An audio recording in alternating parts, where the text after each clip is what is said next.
Hello, friends. Hello. How are you are talking to you? me? You're friends? Hello, friends. Hello, friends. We're here. Okay.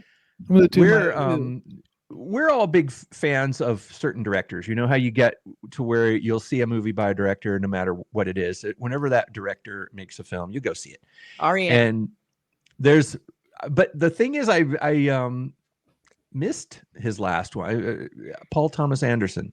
Yeah, is who we're talking about. But I did not see Licorice Pizza. You should check it out. It wasn't my favorite of his, but that's okay. You know, maybe I went in there with super high expectations. But his other films, There Will Be Blood, is epic. Yeah, that's a classic, I think. Boogie Nights. Boogie Nights, yeah. Boogie Nights is one of the best. Classic. He's just really, and he does he writes the movies, he directs the films, he produced this particular one, which is coming out end of September 26th from Warner Brothers. It's called One Battle After Another, based on a Thomas Pynchon novel from 1990 called Vineland. Oh, and okay. It stars Leonardo DiCaprio, Sean Penn, Benicio del Toro, Regina Hall, A-list people. Oh, because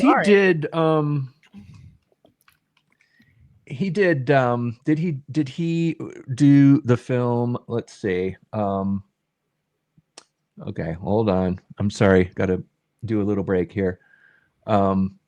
Inherent Vice, which was also based on Thomas Pynchon, based on a Thomas Pynchon novel called Inherent Vice. So this is his second Thomas Pynchon adaptation.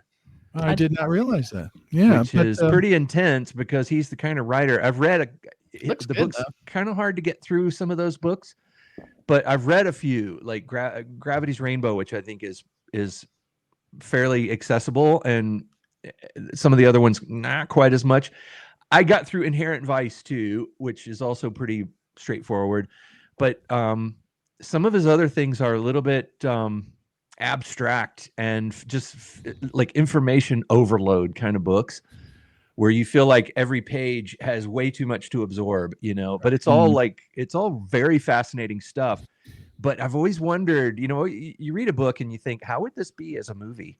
Yeah. And these books don't really lend themselves to being filmed, I don't think, Well, maybe that's why he takes them on, because he can make it his own. He can take the bits and pieces that work for him that maybe are cinematic. This one's supposed to be a satirical black comedy. Yeah. So most of his books tend to be. Yeah, let's check it out. One battle after another. One battle after another. Can be life. Life feels like. Yeah. Learn that. All right, everybody, quiet.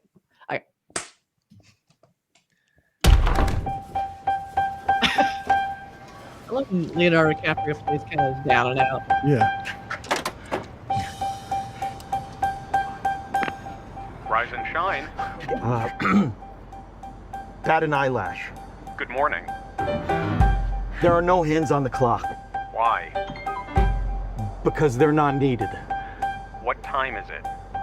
I don't remember that part. All right, let's just not nitpick over the passwords. This is Bob Ferguson. I was a part of the French 75. Oh my God! Bitch, I felt like Tony Montana! Steve Lockjaw just attacked my home. And I cannot remember, for the life of my only child, the answer to your question. Maybe you should have studied the rebellion text a little harder. I need to find my daughter. Well, then call us back when you have the time. You just...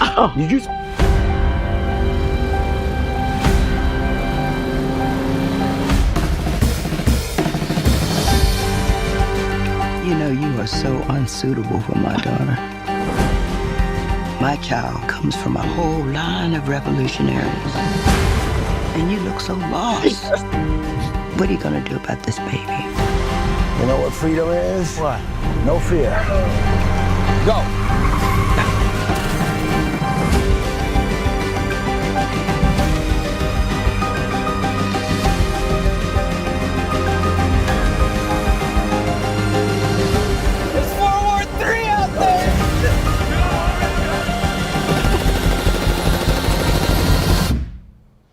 Not one thing, it's another.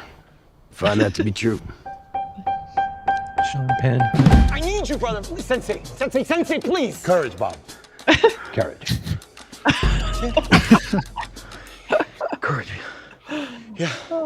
Yes. Thank you. Hey, thank you, Sensei.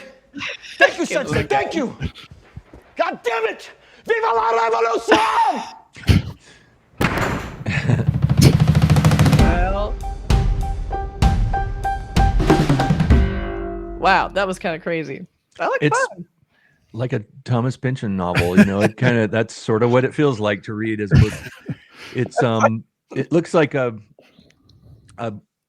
vast film full of stuff.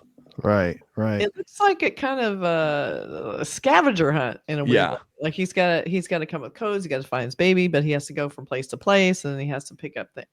Yeah, it looked really strange. But and I guess there's a sort of war subtext somewhere. They're in the army together, or they're forming. French 75 revolutionaries. Yeah, they're doing something. So who knows what the connection is? It's just one of those. It's compelling because I also like the Johnny Greenwood, the soundtrack and that music with the simple stuff. I love that stuff. That stuff just adds a certain something to it. Yeah. And his soundtrack for There Will Be Blood is beautiful. I mean, I love that soundtrack. God. So good. Yeah. So with the pedigree of the filmmaker, the stars, you never know if it's going to work, but it feels like this could be something special. Yeah. And the source material. Yeah. Unique. A cool, unique thing. And I love Leonardo DiCaprio when he's being befuddled.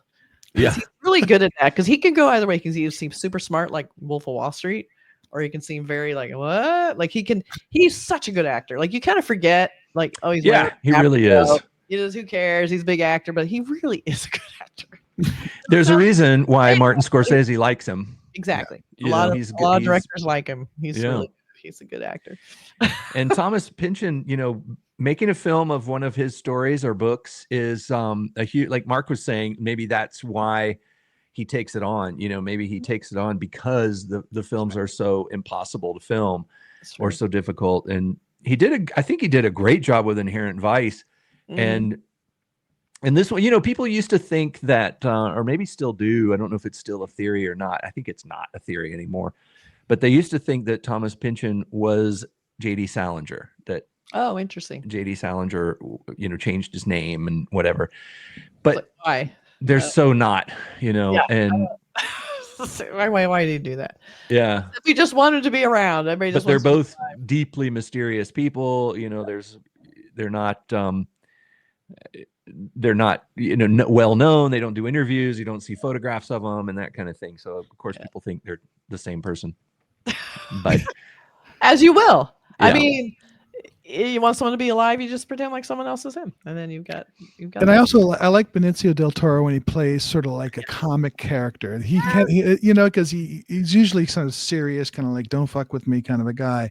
But here it sort of looks like he's got he's having some fun with his role, whatever that might be, as a sensei. Yeah, to, his revolutionary sensei. I love that. Where he's like doing all the sensei stuff, hands him a weapon. Here you go. Like, this is kind of the opposite of what you're supposed to be doing, but okay. Right. That's really cute.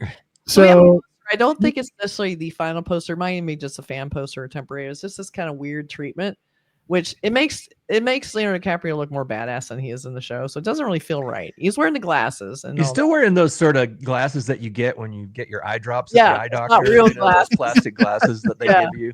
Exactly. It's like he got him at the drugstore just when he gets some drops or something. I don't know what's happening there. Don't drive for 20 minutes. I don't think we have a poster for it yet, but I should just show this fan poster or this weird temporary poster. Who knows? But throw it up there. What the hell? But there it is, and another great Leonardo DiCaprio movie. Let's check it out. It looks like it is one battle after another. It looks like the movie will be this propulsive, like he's trying to get to find out where his daughter is, but he's got to go through all these machinations and get involved with all these different crazy people. Sean Penn, you heard him at the end. You didn't see him, but that was definitely his voice. Yeah. So, very cool. Yeah. Yeah, it looks fascinating, and I'll see it. And you know what? I'm going to go back and watch. I'm going to try to track down Licorice Pizza so I can, it's available for sure, and it's very fun, especially if you lived in LA in the Valley in the 70s, because that's what it is. Licorice Pizza was a record store that people frequented and kind of went from there. So, and I'll probably want to watch it again too, because I think I went in there with some expectations that weren't met. But if I go back sort of lowering those, maybe I'll have a great time. You know? Yeah, and check out Inherent Vice too. That one, check that out. If you haven't seen it, that's a really good one. Joaquin Phoenix and a cast of radically crazy people. You know, always gets a great actor. He gets good stuff. So check it out. Coming September, I'm sure we'll get another trailer. We'll catch you guys next time. Bye. Bye everybody.